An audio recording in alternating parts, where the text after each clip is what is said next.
UBT helps you feel good about reaching them. Union Bank and Trust, member FDIC. This is Lincoln's home for sports talk on the FM dial. Also online at theticketfm.com. On the internet, KNTK FM Firth, 93.7 The Ticket. This isn't any regular heat.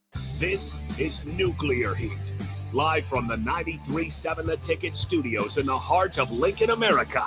Bringing you the latest from the Square Circle on 93.7 The Ticket and theticketfm.com. Here is your host, Jake Bockoven.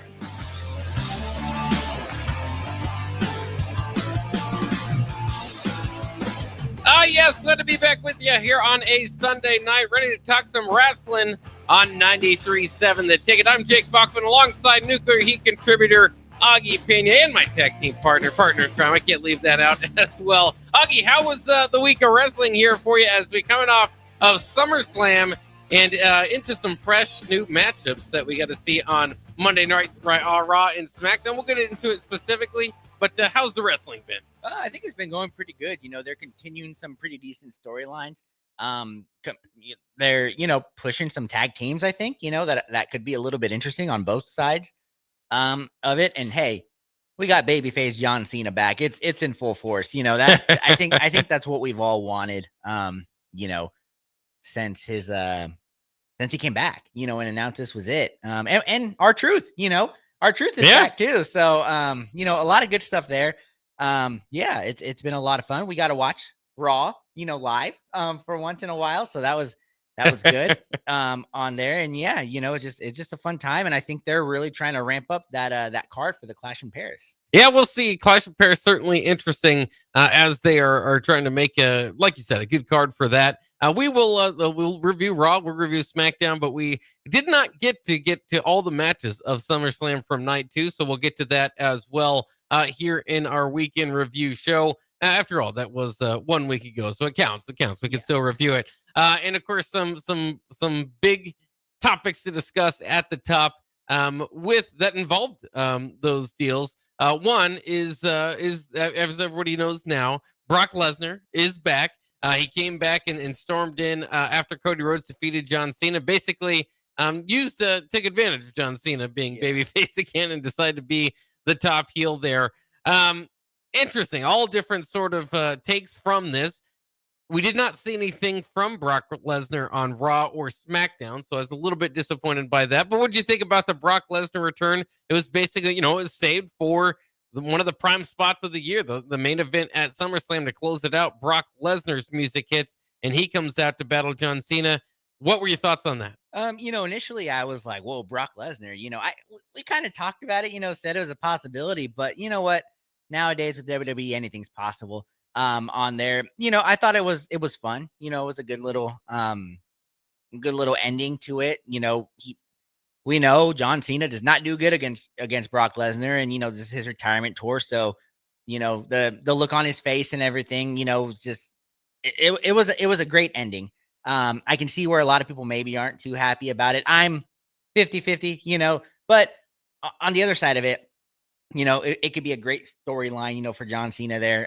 Brock Lesnar's always puts on great matches. The guy's a UFC champ, he's legitimate. He's a prize fighter. We talked about that. Yeah. The only negative is kind of what we saw this week is he tends to do this, have big returns and then disappears for a couple months. You forget about him, comes back out and just destroys everybody. So, I hope that's not what we're going for, but at the same time, I do know WWE has to be a little careful with how much they use him, especially with everything kind of behind the scenes that he's been a part of there. So, but I was excited. Yeah, it's interesting with all that. And, that, again, not going to try to sway anybody's opinions. If they don't like some of the court cases that he was involved in, then so be it. Obviously, WWE came to the conclusion that nothing was going to stick with him. And he wasn't getting sued for anything. Remember, this was part of the Vince McMahon case. So he was just kind of named in those. But WWE clearly feels, and are obviously under new management, that it was time to go and push Brock Lesnar. And all he said, again, Brock Lesnar, the wrestler. I think wrestling's better with him. He's, like I said, he's a prize fighter. He's a guy that, spent some time successfully in UFC. Many of the WWE wrestlers that have crossed over have not had much success over there. So to be one of the rare exceptions, like, okay, this like guy can legitimately beat you up. And then of course, like I said, he's I think more than anybody, maybe in the history of professional wrestling, is a prize fighter. Like I don't know if he's all the way married to WWE. Probably at this point in his career he is. I don't think he's going back in the octagon, but it was always kind of a bidding war about whether WWE was going to get him. And I don't think he cared too much one way or the other if he was going to actually have to throw hands or pretend to be a world champ. Either way it was going to work for him. And of course, his matches are quick, destructive, fun. So I love all that. The one thing you do kind of think about with him coming back was never great on the mic. They kind of tried and especially with his return and this kind of his hairstyle and all that. Cowboy Brock and all that. Yeah. I don't know if that landed particularly well. It was not bad or anything. It's just he's not a guy you're going to give the mic to deliver a long promo. That's fine. He can kind of yell that he's going to beat you up and then go after you.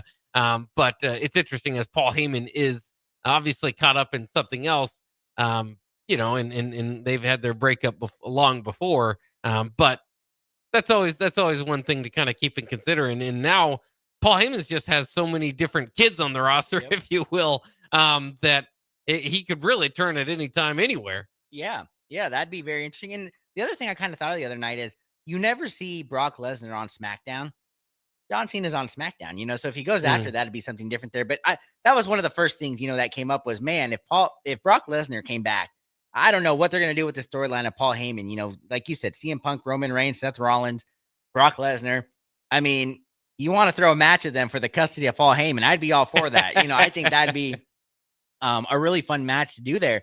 And yeah, I'm very curious to see what their interactions will possibly be like. They didn't mention it this week, right? So I mean, we'll see if Paul, ever does mention it, or says anything, and if they cross paths, kind of how that goes. Yeah, and then like you're right, Brock's never been great on the mic. He can, it's weird because he's not great, but he is kind of menacing, right? When he just talks. Yeah. So, it'll be interesting to see how they use him when he doesn't have a manager. Yeah, and then obviously we saw again, we'll talk a little bit more about the specifics of it, but it looks like whatever that return for Brock was, like you said, is going to be dated out now because John Cena seems to have Logan Paul and that all set up for Clash at Paris. So that is, again, one of the things that a little bit disappointing this week is, okay, man, this is red hot. Yeah. Brock Lesnar against John Cena. John Cena only has so many dates. And so it was like, okay, if this is going to be the next thing, how do we kind of get to December and what's going to look like for John Cena? And then you put these placeholders. And so that's when you do that, not that I don't know if John Cena should lose to Logan Paul anyway, but it kind of tells you, okay, well, he's going to need to be coming out looking good. Or you could always have maybe Brock shows up to Paris for a surprise and costs Cena the match. But it's always when you have a larger feud in the works, the kind of mini feud you're working with loses some steam. Yeah, and I think you nailed it. I think he's going to come out in Paris and we'll have something to do with there. Which kind of stinks because this Logan Paul John Cena feud seems like it could be fun, but as you said, it's the secondary one. We all, whether you like him or not, you want to see the Brock Lesnar John Cena feud one more time, because I think John Cena got suplexed 10 times in a row, 15 something like that. Yeah, they're counting them. Yeah, and lost in like 2 minutes or something like that. So it could be fun, redeem some stuff there, but yeah, he has a chance to give Logan Paul the rub essentially. But yeah, I guess it just won't feel right with Brock Lesnar kind of looming, as you said there. Yeah. So we'll see what happens there. But as for what it's worth, Logan Paul getting as many boos as Dom maybe was back in the day, maybe a year ago or so. So he's very over as a heel, if you will. So I think that's working well, especially with the response that John Cena got. Of course, all of this with John Cena turning heel or turning face, excuse me, to kind of set up Brock Lesnar being the heel that comes in. It kind of puts an end to the John Cena heel turn. Mm-hmm. And while it was one of the most shocking turns and obviously hadn't happened throughout his career, at least once he became a made man, and that's what made it so shocking, I failed to maybe pay off or live up to. I mean, I get why they go back to the business. You want to sell, you want John Cena the good guy, you want the ovation. I love all that. I just don't know if they ever found the character of the heel that they wanted in John Cena. And then, of course, the biggest thing, he was supposed to kind of be doing The Rock's bidding, and The Rock is nowhere to be found, and kind of faded to black on the whole thing. Yeah, I would say it was a fail. The shock, amazing. The WrestleMania match, rough. Travis Scott, rough. Like you said, The Rock not being there. And it was one of those that just really seemed forced. I mean, we all see John Cena as a good guy. I've even seen his Hollywood movies where he's supposed to be the bad guy, and I'm like, come on, that's John Cena. Good. like he's a good guy. And I think that's just really hard. When there's really no reason for the turn. It was just he wanted to be champion, ruin wrestling, all that stuff. I mean, I get it. You do whatever you want to, or you do whatever it takes to win in sports, right? To win that championship. So I kind of got that point, but kind of going off on the fans thing, that just didn't feel right. It's not John Cena. And like you said, this is it. This is the last 10 months we had of him. And he wasted, I would say, the first 5 of them. And now, even the face turn, it just seems weird. It's because we, for 22 years or whatever it is, we've seen John Cena as the mega baby face, the guy.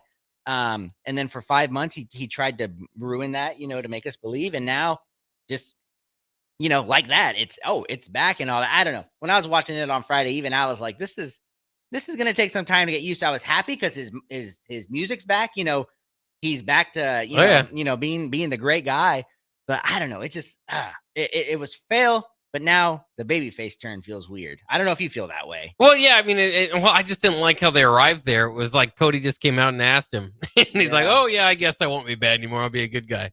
And I mean, he said he wanted the old John Cena, right, and all that. But so I thought that was kind of a lazy enough way to get there. And again, I don't know if it's tough to say because you built a WrestleMania around it, so I don't know if it was a fail. But it didn't live up to what it could have been. I think certainly you can say that. And again, the heel turn had us talking. I mean, everybody was talking about one of the most shocking heel turns in history. And so again, at that night, it gets buzzed, it gets talk, it gets, in a WWE in the, at the water cooler talk, even, at the work the next day. But it just never landed. I don't think so. It's interesting. We'll kind of see, as always, I think it will still go down as one of the more shocking heel turns. And then some people will say, well, you're over criticizing, just shut up and watch and all that sort of stuff. But I mean, when you talk about this angle particularly, they turned him heel to win the most titles of all time. Like this is their biggest moment in their sport at WrestleMania, the main event. So whether you critique this heel turn or that heel turn or, how many every time the big shows went back and forth, this is a particularly big one. I mean, this was, and so I always kind of thought that is if you didn't capitalize off of it as much as you could, and they tried to, I think, but especially the WrestleMania moment was just odd because it wasn't a great match. No, the fans weren't all that excited that Cena had won. The fireworks display even seemed like not as excited as you normally would. If you compare that to John Cena maybe overcoming some obstacles as a face and winning it as the 17th, even main event of WrestleMania, that would be one of the greatest and most memorable moments of all time, I think, in wrestling. And instead, you get a very forgettable WrestleMania main event. Yeah, and like you said, this was the guy. This has been the guy that we saw, and it's just very disappointing. And when you were talking about it, I thought about it. Man, Hulk Hogan could go back and forth. The Rock could go back and forth. Stone Cold. With John Cena, it's when you watch this match he had against Cody for the title, he wrestled so much better, and so they ruined it because the whole thing was, he's ruining wrestling. He can't wrestle anymore. So they really went with that.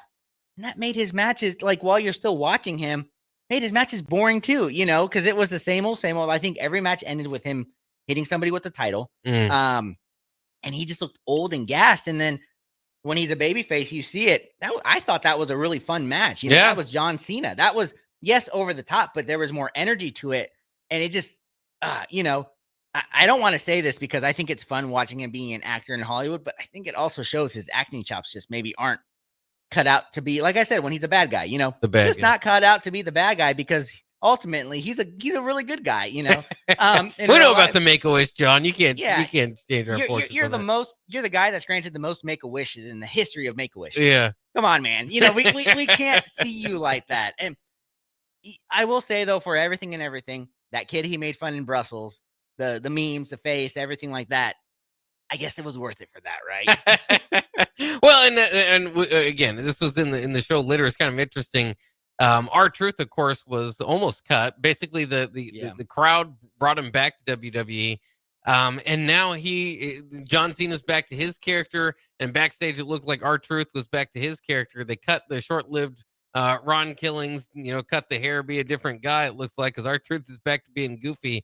Do you like that, or are you kind of interested in the Ron Killings character taking a change? I thought at one point, like coming off his surprise return, I was very interested in it, but then they just kind of had him in the foil of the Damian Priest little feud that he had there, and it just I felt like they never took advantage of it. So it's very odd that the R-Truth character is seemingly back, and the Ron Killings character just cut. Yeah, it 100%. I wanted to see Ron Killings. I just wanted to see it, because he's been R-Truth for 15 years or something like that. Fun character, great character, but they never did anything with him. And you felt like you said, with Ron Killings, he could have a push. I thought it was hilarious because, John then turned and said, "Hey, man, you've been different. You tried to ruin wrestling. You made a kid cry, all this stuff." I thought that was great.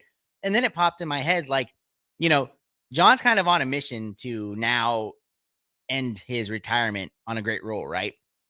What better way than to team up with his, one of his biggest, supporters in R-Truth and go after those WWE titles, championship. I mean, tag team championships. That could be a lot of fun to do there.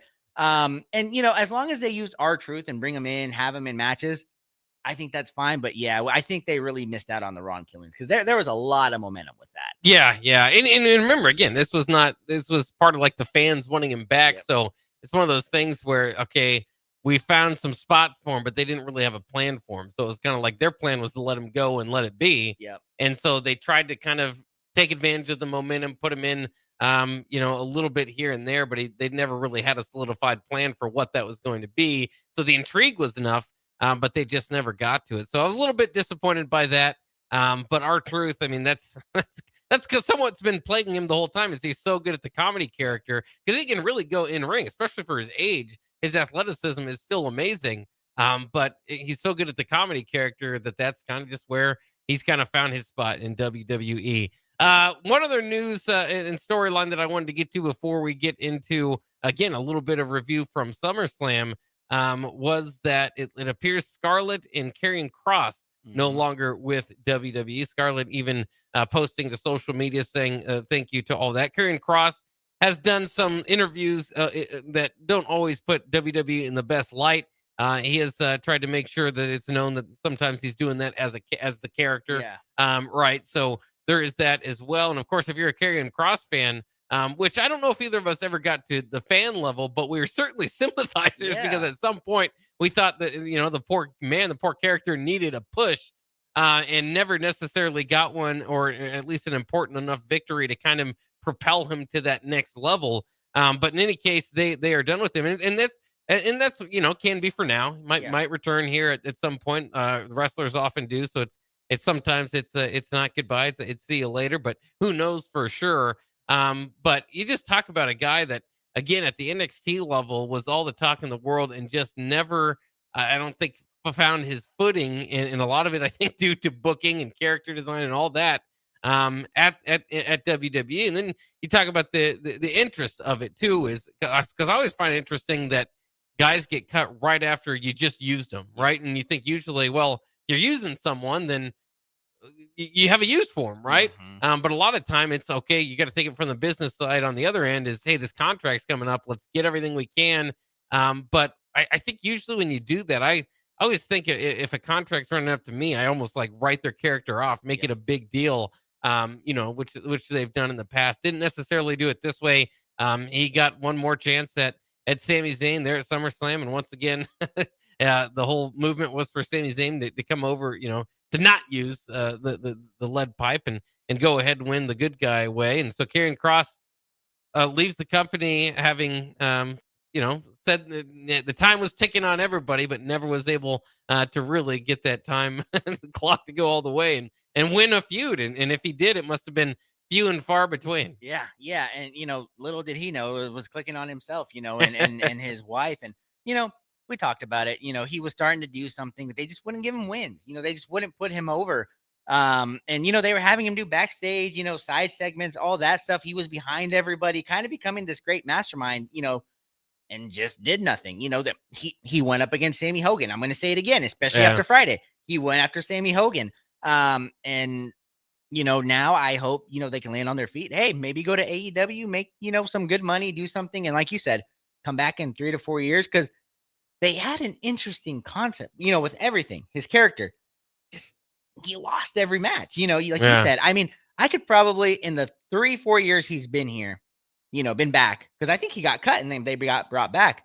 He's maybe won 3-4 feuds, matches, like you said. And it just, when something like that happens, you're not long to be within the WWE there. Yeah, I don't even know what the best part of his run would be. Maybe the Final Testament. I mean, they feuded with Wyatt Six for a while. I don't know if anybody really won that feud. It just kept going. So it was just kind of like there. Of course, they broke that up, and like you said, he's kind of been the Easter egg character that's always in the back plotting this and that, but never really able to get much done. And so we'll see. I mean, he's a character I always thought, had the look. Looked menacing, could go in the ring.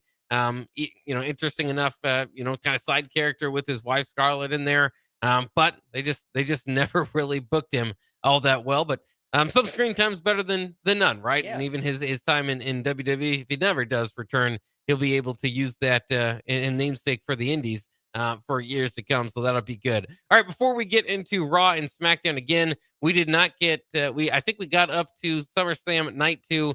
The Becky Lynch Lyra Valkyria match, which of course Becky Lynch won. We were able to talk about that. Might have gotten barely into Solo Sikoa defeating Jacob Fatu, but that was ongoing while we were talking. So probably didn't get to watch the match as well. What do you think about that? In Jacob Fatu getting defeated, Solo Sikoa getting the win with the help of the MFTs. I think both of us predicted this was going to be a short Solo Sikoa run. They decided to go to run it a little bit longer here. It's disappointing because, if you're going to have Solo win these, and I get it, he's winning with the help of his MFT and all that stuff, but then to have him lose every other match that's not a title match, what are you doing? You had Jacob Fatu, who was one of the hottest in the company. Everybody's still behind him, and I get it. 1-on-4 is really hard to overcome, but man, I mean, I just don't get it. I don't get what they're doing. Spoiler, Solo lost on Friday, things like that. I think he lost the Friday before. And I mean, he lost the week before that too. The night after he won his title, he lost that. And, I just don't get it. If somebody's your champion, you should build them up, not break them down. And they're doing the complete opposite with Solo and the MFT here. Like I said, I know they want it to be the MFT are kind of the reason he wins, but I just don't get the booking here. Yeah, it seems odd. And of altogether, Solo Sikoa, if that's just it, and Solo Sikoa defeats Jacob Fatu, and that's the end of that feud, who would have predicted that Solo would come out on top with Jacob being the hottest character in the company? But that's what they're going with now. After the match, he kind of got some payback, so maybe they felt like that was enough for him to feel like that was a win for him. But maybe they've got bigger plans for Fatu. Sometimes that's the case. He's got to move on to a bigger and better belt. I'm assuming they're probably going to come back around, because I just don't think you can end this feud with Jacob Fatu losing it to Solo Sikoa. Now, maybe they did it thinking Fatu's at such a good place, we can just move him off this into the next thing, and they certainly could. But then the idea would again be, well, at least, okay, then on the opposite, this is building up Solo. This is doing something for Solo. And as you mentioned, you immediately have him take a pin there Friday night. And so he's lost anything that he had from winning this match. So that was more than anything. I mean, if you had asked us on Sunday, might be a different answer. But after seeing him lose the very next week, it's like, well, then I don't know. I just don't see it if you didn't have that momentum. Dirty Dom did beat AJ Styles for the Intercontinental Championship in a match that was very much a appreciation match for Eddie Guerrero. AJ Styles coming out in the old school, a car Eddie Guerrero might drive there, a lowrider, and then Dirty Dom doing the Eddie Guerrero spot of acting like AJ hit him with the chair, giving the chair to AJ, and then AJ puts it on his head, so the referee turns around and they're both down I thought that was fantastic. Dirty Dom, though, ends up picking up the win. But this appears to be one of those feuds where it's not over right now. No, it's not. And I was surprised. I thought, the way they set it up, AJ was going to go ahead and win this one and take that title away from Dom. But, they went with it. And I thought it was a fun match. Like you said, all the callbacks to Eddie Guerrero, they both were using his moves, everything like that. And you keep Dirty Dom with the title, and you keep the kind of the Judgment Day storyline going there. And, AJ's not going anywhere. This is one that I think is going to go on at Clash in Paris again on there. But it was a fun match, something I'd be down to see one more time. Yeah, I'm interested too to keep it rolling there. So it was fun. We'll see what kind of happens next. You definitely have kind of a young old dynamic there in Dirty Dom and AJ Styles. Then of course, as we mentioned, it got more into the Brock Lesnar side, but Cody Rhodes defeating John Cena, and that just leaves us with like kind of what's next with Cody Rhodes. And that was kind of the big deal with this is the last 3 years have been like storylines just written around Cody Rhodes, and you could see it coming from miles away. Who's going to be his SummerSlam opponent? Who's going to be his WrestleMania opponent? And now I think we're at a spot where I'm not sure what's next. He's the champion, which is exciting, but now we don't necessarily know what's next. From this week, it looks like it might be Drew McIntyre. But again, that might be more of a Clash in Paris thing and not the next major feud. Any ideas on who you think the next major feud for Cody might be? I mean, if we're going to tee it up, hopefully it's maybe a Randy Orton, somebody who's, kind of worked with him, been his friend, said he was going to do whatever it takes to win that championship for a 15th time. Because I'm going to be honest, I don't want another 7 months of Cody Rhodes being the champion, doing this over again until WrestleMania. Like, I know they do it with Roman, they did it with John, but we talk about it. Cody just doesn't have that it factor to me to carry the company as that champion.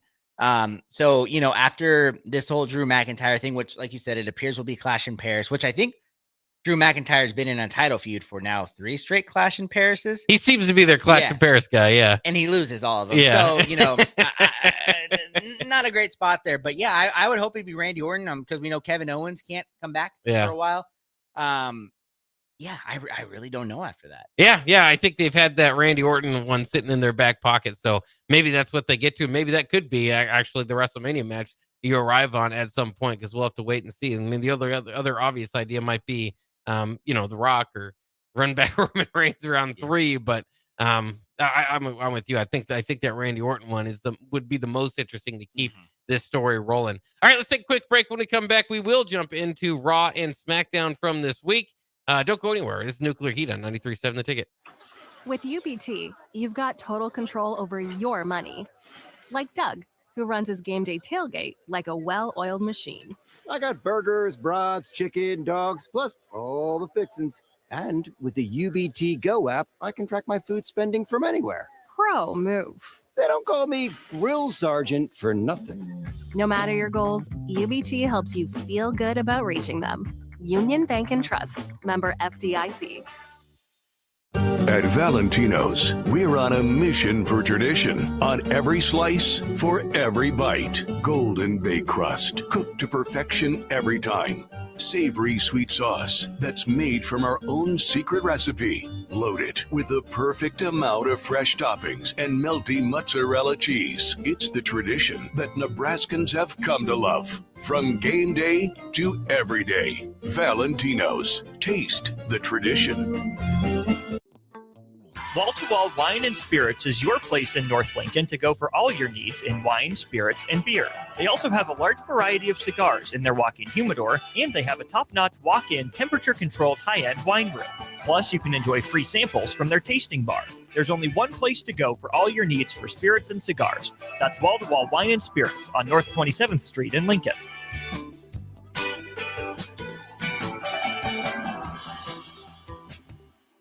Hey Husker Nation, this is Todd Euler, two-time national champion, here to talk to you about Window World Lincoln. At Window World, we specialize in replacement windows, doors, siding, and roofing. Whether you're looking to enhance the beauty of your home or increase its energy efficiency, we've got you covered. And here's the best part. We offer the best for less. Our team is dedicated to providing top quality products and exceptional service at affordable prices. We want to earn your business and make your home improvement dreams a reality. So why wait? Contact Window World Lincoln today at 464-7313 or visit our website at windowworldlincoln.com. Window World Lincoln, where quality meets affordability. Shopping for new flooring is different today. Getting your questions answered, making the right selection, getting the best value, and installed quickly and professionally. Visit ostreetcarpet.com or shop our store. We'll answer all your questions and help you make the right choice. You'll be enjoying your new floor in just days for less than you'd pay elsewhere. Carpet, vinyl, wood, laminate, tile, and area rugs. We've got it all. O Street Carpet. 1732 O Street. Family owned and operated. Always the best value. What's better than supporting your favorite radio station and eating delicious Nebraska-made products? Smoking Gun Jerky of Nebraska wants to highlight you, the listener, on the 93.7 The Ticket Wall of Fame at the store. Stop by the store at 48th and R in Lincoln and see their huge variety of small batch gourmet jerky. Or if you're not in the area and want to try some, go to smokinggunjerky.com and enter code EARLY for 10% off your purchase. It's the ultimate low-calorie, high-protein snack at Smoking Gun Jerky of Nebraska. Nebraska football opens their season on Thursday, August 28th in Kansas City, and you can be a part of the best pregame tailgate party with Blur Events, live from Kauffman Stadium, home of the Royals. Doors open 4 hours before kickoff with a live DJ promoting interactive competitions and giveaways, tailgate games like cornhole, flip cup, and beer pong, access to ballpark concessions, and available air conditioning. Book your tickets today at blurevents.com/Kansas City and hang with 93.7 The Ticket on the scene prior to Nebraska versus Cincinnati on August 28th. I'm Karen Carr. I've been a realtor for 31 years. When I made a company change 12 years ago, I chose Lincoln First Realty, now NP Dodge. It's the oldest independently owned realty company in the country. Since becoming NP Dodge, we've continued our tradition of community involvement. Our management and staff are always available to offer support in marketing, technology, social media, and educational opportunities. Expand your career with NP Dodge. Call Eric at 402-434-2222. Life changes, and sometimes that means changing where you call home. Whether you're downsizing, growing a family, relocating, or facing tough times, you shouldn't navigate it alone. I'm Laura Bonta-Bush with Woods Rose Realty, and I'm here to guide you with all your real estate needs. As wife of football coach Bill Bush, I understand the importance of teamwork and making sure you are supported every step of the way with honesty, integrity, and compassion. If you're looking for a game plan to buy or sell your home, text or call me at 402-525-0843. That's 402-525-0843. Load up on meat and more this spring at The Mercado by Certified Piedmontese, with great selections of T-bones, tomahawks, ribeyes, filet mignon, brisket, sirloin, and so much more. The Mercado has locations at 84th and Havelock, 30th and Yankee Hill, and now 85th and Old Cheney in Lincoln, where you can have $2 draft beer every Thursday night from 4 to 8 p.m. and half-price espresso drinks on Fridays from 8 a.m. to 2 p.m. Get to The Mercado today for the best meat in town.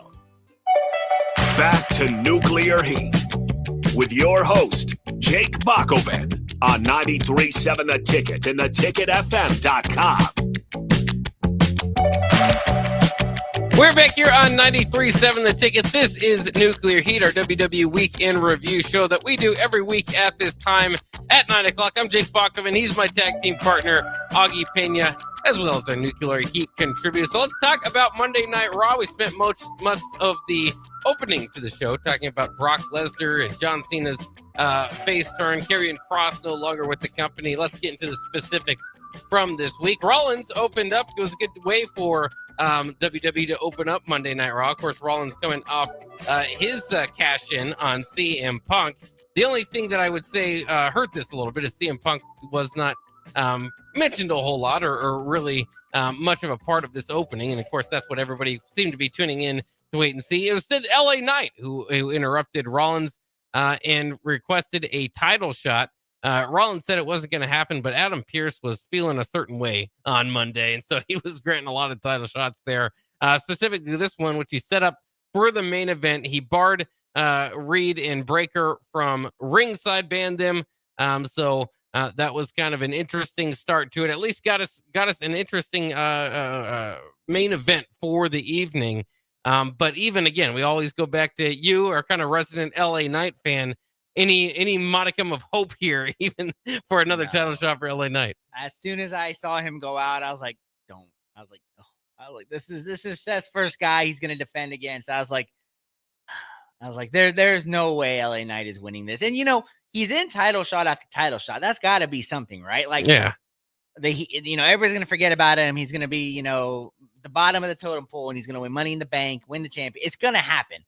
But the amount of pulling our strings they just keep doing to us LA Knight fans is just it's exhausting. Because as soon as he came out and they announced it, I was like, there's no way he's winning this. I was like, something's gonna happen. And I was like, man, but as Chelsea Green says, she's okay with losing because any screen time you get paid for it. It's good. You're out there.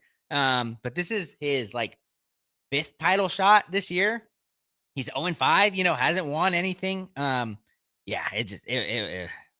Mixed bag. I was like, yay, but then I was like, hey, he's not winning. It's just interesting too, because you try to go through their own thought of process here, and maybe just throughout all this, they've got other guys they want to push, the other guys when they want to be top stars, but he's still wildly over with the crowd.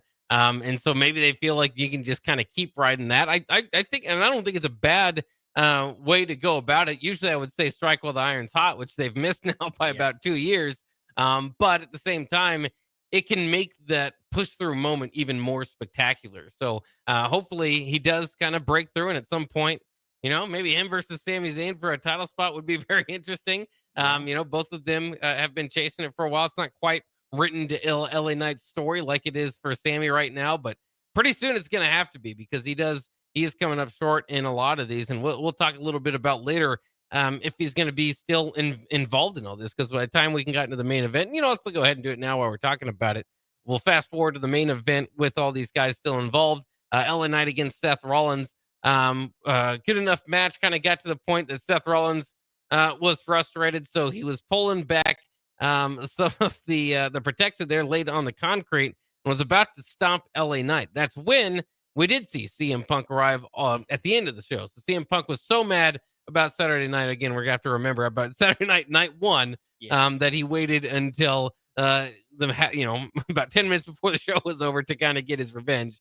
So again, I would have probably opened up with CM Punk and Rollins, but they went with this route. Anyway, CM Punk interrupts. Breaker and Reed help Rollins to get the upper hand for the heels. Then Roman Reigns music hits.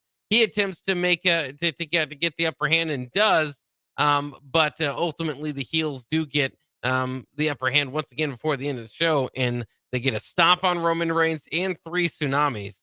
So it's really kind of telling you Seth Rollins targeting Roman Reigns here, but CM Punk involved there. Those two were expected, along with to kind of compete with Seth Rollins.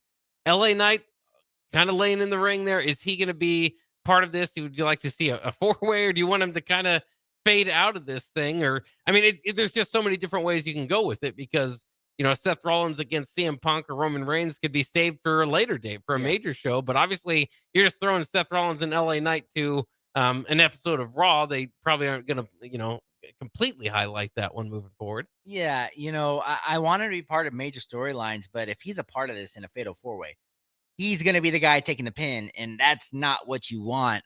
So yeah, it's hard. I keep thinking about it. Why couldn't it have been LA Knight instead of Jey Uso? LA Knight can actually wrestle. No disrespect to Jey, but it could have been his spot there, on there. But yeah, I think it's so confusing, because they're using CM Punk and Roman Reigns, and you don't really have a major PLE until is it what's the next major Survivor Series? Maybe. Yeah, maybe. You're going to have a couple, but one of the major ones isn't going to be Survivor Series, and you feel like you don't want to just, like you said, rush those. So, LA Knight can kind of be the guy that, if he is in there, gets in there and takes some of those pins to kind of save the rest of them, because, Survivor Series, Royal Rumble, something like that seems to be where you'd want a CM Punk, Roman Reigns, and a Seth Rollins type of Yeah, I think Crown Jewel will be the next one that we're probably building up to October 11th. Obviously, Clash in Paris in Paris as well, but that's not one of your major one. Crown Jewel, I think, is kind of pretty much taken over as one of the major events, and then Survivor Series will be November 29th, leading up to January's Royal Rumble, where we get it all going again. So we'll kind of see what they do there. Plenty of time, and I still think plenty of intrigue, especially if they start getting more tsunamis on some of the good guys.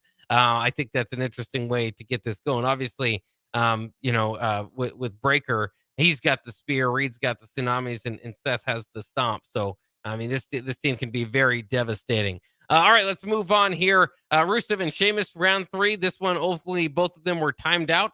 Disqualification, fitting for both characters. They brawled throughout the rest of the show. Yeah, it's same old, same old. You know, we talk. Hey, they're going to become tag teams, man. It's going to happen. I'm calling it right now. They are going to be tag teams and win championships and revive that division.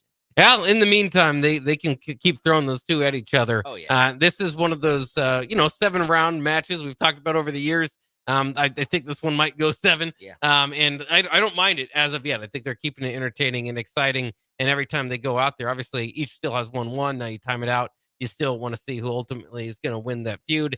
We also had Penta versus Grayson Waller. New Day, kind of entertaining. Still very sad about having lost the championships a while ago.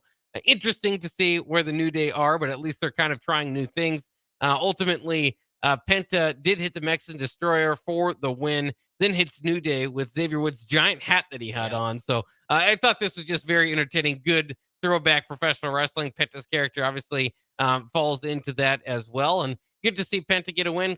Grayson Waller's aside of it, looks like Austin Theory's on the outs with the company. Yeah.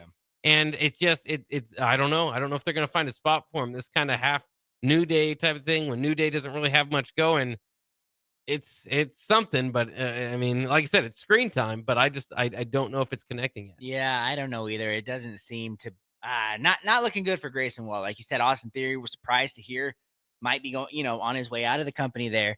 And Grayson Waller, I mean, if you were going to pick either one of those two to kind of do something with, it would have been Austin Theory. At least Grayson Waller can fall back, and say, as we mentioned it, he was a part of the WWE. So I just think maybe in the next round, unfortunately, he might be released here with some of those other names. Yeah, we'll see. He's gonna have to try to make the most of whatever he gets there. Then we had Bliss and Flair retain their tag team titles against the Judgment Day once again. This not after You Deserve It chance for Charlotte Flair. She said that was maybe the first time she ever got those. This match did include a hot tag to Flair. Bliss ultimately caught Perez with his sister Abigail for the win. Backstage, we saw Io Sky tell Rhea that she'll never beat her. Io Sky, though, later in the night, it was announced that she'll take on Naomi this week for the championship on Raw.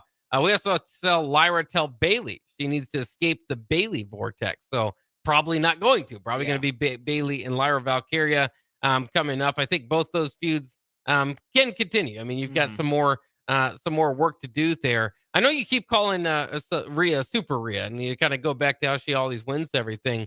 Hasn't been doing as much lately, and they've almost leaned so far into say she's got a weakness in at least facing Io Sky. Does that kind of help freshen things up for you with Rhea? I don't know, a little bit. She keeps getting put into title matches. I know she doesn't win a little bit here, but I swear if Io Sky beats Naomi on a random Monday and they include Rhea Ripley and it's a triple threat at not Clash of Paris, but the Crown Jewel or something like that, I will lose my mind and say, okay, it's official. I just don't know. It seems like they're going the route they did at WrestleMania. Kind of seems like they're doing it all over again here. Yeah, we'll see. Naomi, I still feel character is good right now. I want to see more of her as the champion. So we'll see. I'm a big Io Sky fan, but for storyline's sake, I'll be cheering for Naomi this weekend. Only other match, we got a match and a promo to talk about real quick on Raw. Dom Mysterio defeated Dragon Lee. These two will face each other, as well as El Grande Americano, one of them, and El Hijo Vikingo at Triple Mania here on Saturday. There's rumors maybe AAA is going to go all the way and to lean into the Dom Mysterio push, so that could be interesting.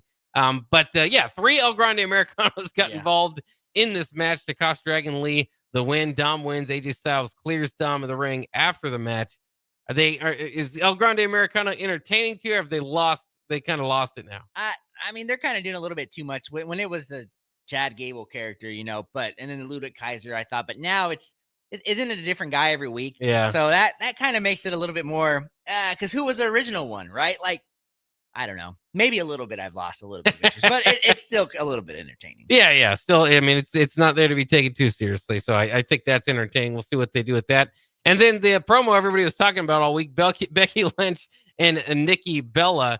Very interesting stuff there. Looks like they are headed toward a match. But of course, the big deal here, Nikki kind of set it up for Becky, threw a softball at her, and Becky Lynch, came back and called out Bella's relationship with John Cena not working, saying you can't see him anymore. And there you go. She was buried in that promo. She was destroyed in that promo. It was cooked, served on a platter, never to be heard from again. That was, when you talk about serving it up, that was a masterpiece. And Becky, hey, we kind of talked about it, character, wise, but man, that promo really, I'm interested in now. I'm not going to lie. I probably rewatched that clip, watched the whole line, probably 10, 15 times, over the week. And man, I'm not super interested in watching them wrestle, but that made it very personal. And I'm like, okay, I can kind of get down with it. Yeah. And I think it's a good, again, we talk about sometimes bringing these legends in, not necessarily having anything to do with them. I think it's a good use of Nikki Bella here.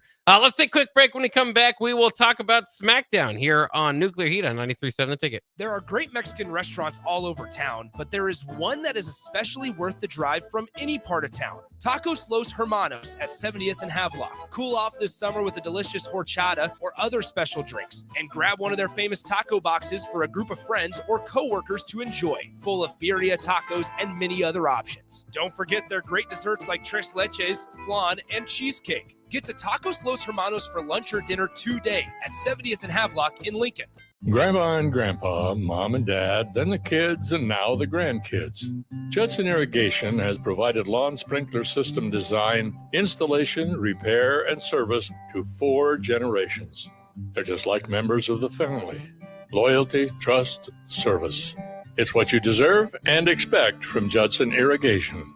Keep summer green. Call Judson Irrigation 402-420-6277 or judsonirrigation.com. Big box stores are tempting for buying equipment for your high schooler in sports or for yourself in your sports leisures. But buying new is awfully expensive. Why not go somewhere with new and used options? Play It Again Sports has quality, slightly to gently used equipment, and 50% of their inventory is actually new equipment. And it's more than baseball, softball, and golf. They also have equipment for disc golf, fitness, hockey, and more. Plus, they're always buying products. Bring your gear you're done with and get trade money on the spot. Play It Again Sports at 48th and Vine. When you were a kid, clubs were cool. Robotics club and space club and stuff like that. But what do adults get? Book clubs and quilting clubs? Nah, forget that. How about margarita clubs and old-fashioned clubs? Get to Upside Bar and Lounge for the best clubs in town. Try all 10 varieties of Upside margaritas or old-fashions and take home a free souvenir glass. Grab the whole crew and pair it with taco night on Mondays or whiskey Wednesdays. Upside Bar and Lounge at 29th and Pine Lake. Load up on meat and more this spring at The Mercado by Certified Piedmontese, with great selections of T-bones, tomahawks, ribeyes, filet mignon, brisket, sirloin, and so much more. The Mercado has locations at 84th and Havelock, 30th and Yankee Hill, and now 85th and Old Cheney in Lincoln, where you can have $2 draft beer every Thursday night from 4 to 8 p.m. and half-price espresso drinks on Fridays from 8 a.m. to 2 p.m. Get to The Mercado today for the best meat in town. Back to Nuclear Heat with your host, Jake Bockoven, on 93.7 The Ticket and theticketfm.com. It is time to talk some WWE SmackDown here on Nuclear Heat on 93.7 The Ticket, as we have a few minutes left in the show. Of course, SmackDown opened up with John Cena and a huge reception in Montreal, one of the best cities, of course, in the world for a WWE event. There's some history there. Thank you, Cena chants were echoing throughout the arena. Logan Paul interrupts and demands a match at Clash in Paris. This was before Drew McIntyre jumps in and they start throwing down on Cena. Cody Rhodes comes in to make the save, and we set up our main event of the night. John Cena and Cody Rhodes against Drew McIntyre and Logan Paul. Good way to, I think, capitalize on and everybody kind of being getting screen times, quite frankly, for John Cena, especially his last time in Montreal. So it made for an intriguing main event.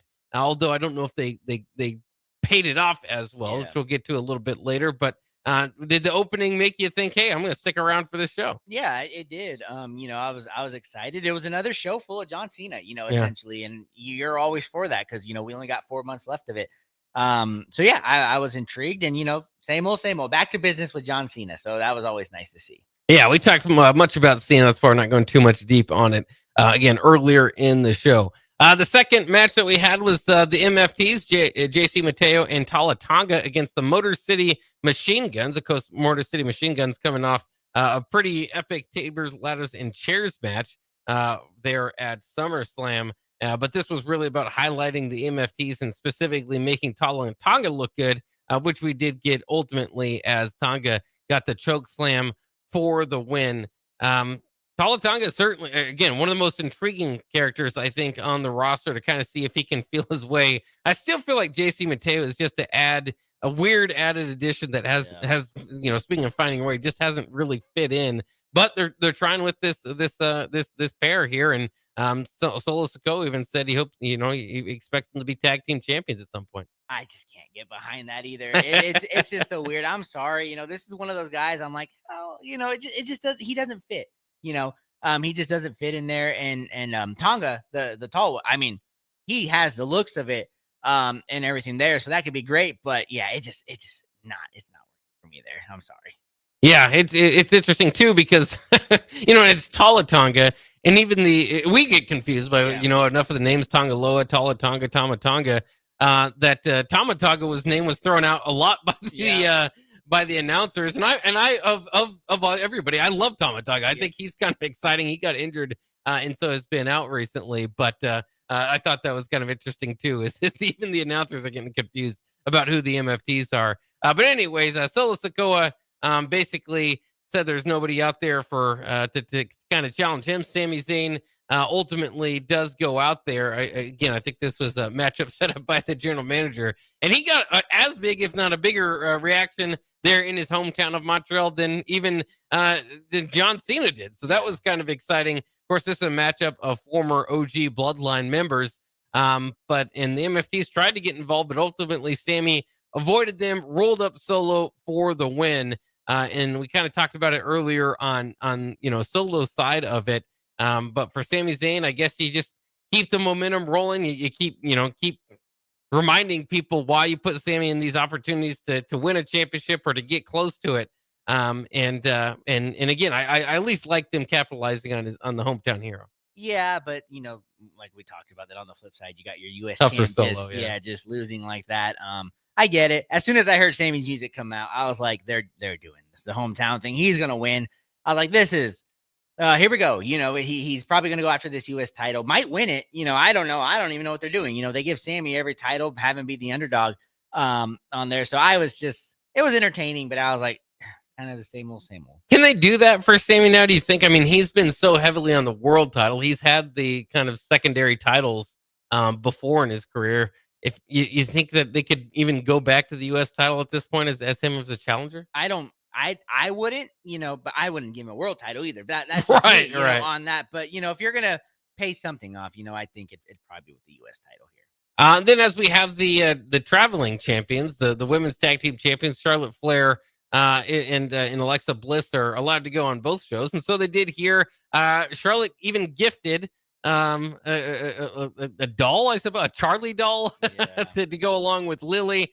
So still kind of awkwardly making these two more and more friends without saying the F word as they're saying it. Chelsea Green was sick of the whole thing. She's Canadian too, so she went out there and didn't want a match. She just wanted to interrupt and talk some trash, but ultimately a match was made. And she tried to, there was some cake out there. Charlotte Flair bought some cake for Alexa Bliss. It was Alexa Bliss's birthday. And so I thought they used that really well. They brought the cake in. Chelsea Green was going to try to do the unprettier on Charlotte Flair into the cake. Instead, Charlotte reversed it, did the unprettier to Chelsea Green, and then applied the figure 8 with Chelsea tapped out immediately, which is great. I think she's the perfect character, and you need to protect that move and remind people how painful it's supposed to be. So there's nothing you're going to talk about 6 months from now, but it's an entertaining match for the night, I thought. Yeah, it's entertaining, and I'll tell you what, the Charlotte Flair Alexa Bliss pairing is funny, very cringe. There were some moments I was like, this isn't hitting, but then you put Chelsea Green in there, and I thought it was a fun little segment. And it's interesting overall because the writing hasn't been, I don't think, great for the We're Not Friends thing. They're still kind of finding how to necessarily do it, but it's really gotten Charlotte over. Yeah. Which was weird from where this began.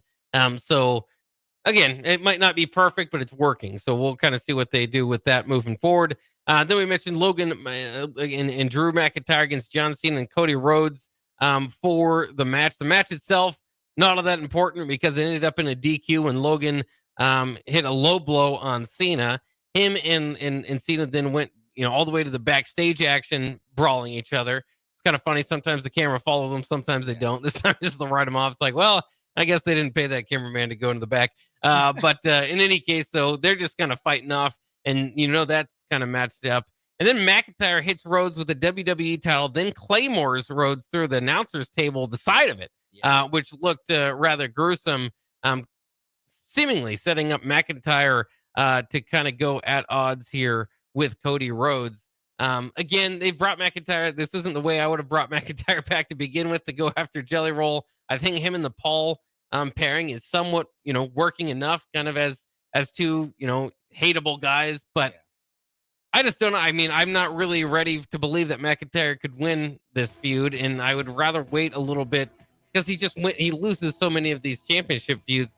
It just feels like you're throwing another one out there. Yeah, no, 100%. It's fun because, he's believable. He's a former world champ, the guy who beat Brock Lesnar, in that.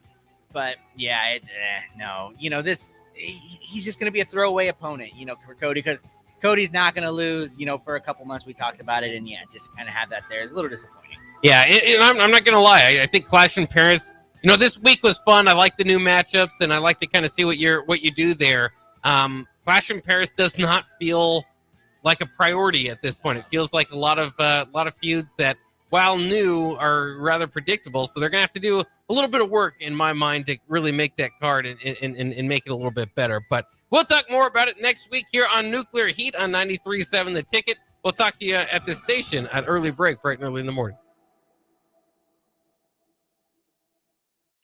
93.7 The Ticket is your home for every Kansas City Royals baseball game. Bobby Witt Jr., Salvador Perez, Vinny Pasquantino, and the rest of the Royals attempt to make the postseason for the second season in a row. And you can hear all the action on 93.7 The Ticket and theticketfm.com. Your home for Kansas City Royals baseball.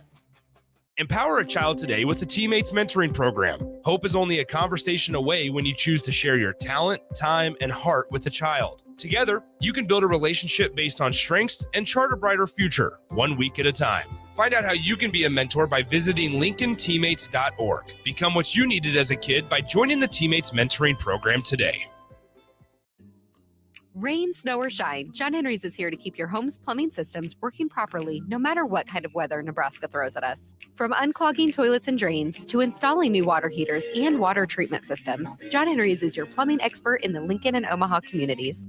Visit us at calljh.com or call John Henry's.